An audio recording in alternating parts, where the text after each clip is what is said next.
안녕하세요. 이비인후과 의사 황정하입니다. 감기 바이러스 감염으로 인한 증상은 사람에 따라 다양하게 나타나는데요. 이러한 다양한 증상 중에 가장 많은 문제를 일으키는 목에 끈끈하게 붙어 있는 점도가 아주 높은 점액질의 대처 방법에 대해 말씀드리도록 하겠습니다. 코에서도 생기는 것 같고 목에서도 생기는 것 같은 이러한 점액은 우리가 일반적으로 말하는 가래와는 차이가 있습니다. 가래는 호흡기 점막의 방어 기전으로 만들어지는데요. 외부에서 들어온 먼지라든지 나쁜 침입자들을 몸 밖으로 배출시키기 위한 수단으로 만들어집니다. 그렇기 때문에 덩어리가 져 있고 쉽게 떨어지는 형태를 가지고 있습니다. 그에 반해 독감이나 그 이상의 강한 바이러스에 감염이 되었을 때 분비가 되는 점액질은 아주 끈끈한 풀처럼 서로가 연결이 되어서 쉽게 떨어지지 않고 코, 목의 점막 표면에 붙어 있으면서 서서히 중력에 의해서 아래로 흘러 들어가게 됩니다.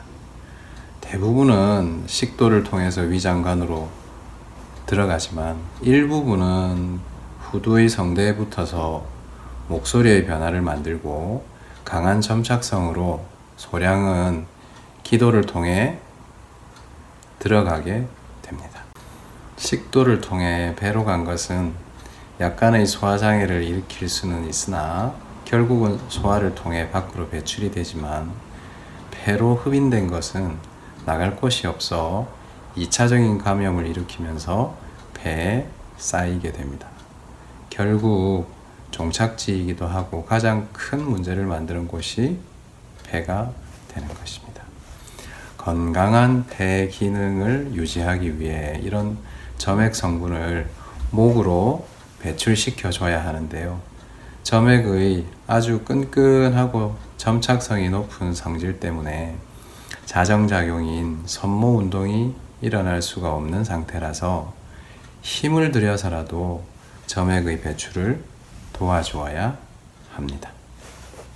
우선 숨을 최대한 가득 들여 마셔야 합니다. 복압과 흉곽의 압력을 이용해 폐를 아주 강한 압력으로 짜주는 듯한 동작으로 기침을 만들어내야 합니다.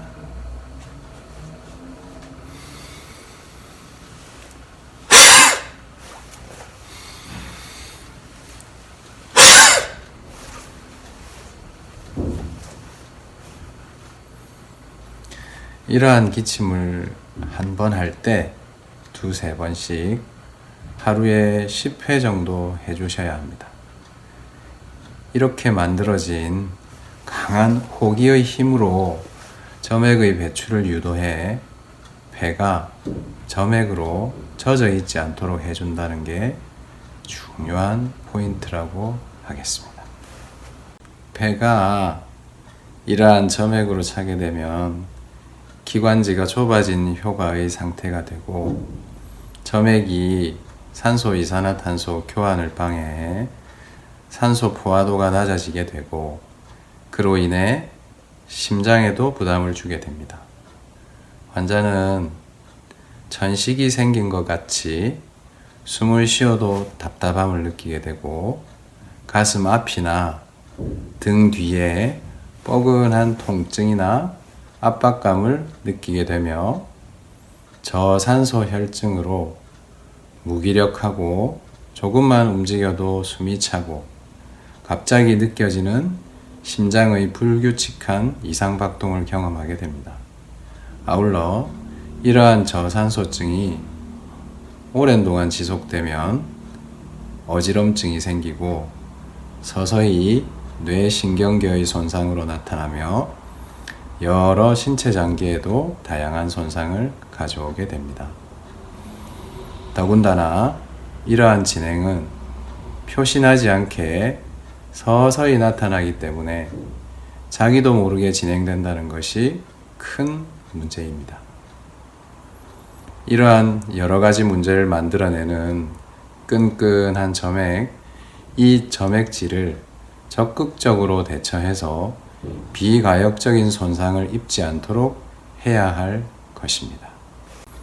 현 시점의 전염병도 이제는 무서워만 하기보다는 적절한 대처 방법으로 중증으로의 진행을 막아내는 게 현명한 방법이 아닌가 생각합니다. 또 하나 중요한 점은 불행히도 가장 중요한 폐 자체에서도 이러한 점액이 만들어진다는 것입니다. 더욱 배출하는데 신경을 써야 하는 이유입니다. 다시 한번 코나 목에서 끈끈한 점액이 넘어간다는 느낌이 있다면 처음부터 폐에 쌓이지 않도록 점액 배출을 도와주는 효과적인 기침 방법과 배출 방법이 무엇보다 중요하다 하겠습니다. 코로나 시대를 살아가는 모든 사람들이 가장 중요한 폐 건강을 잘 유지하도록 노력한다면 현 시점의 코로나 바이러스 감염병도 충분히 극복할 수 있을 것입니다. 이 영상이 온 세상 사람들에게 많은 도움이 되기를 바라봅니다. 감사합니다.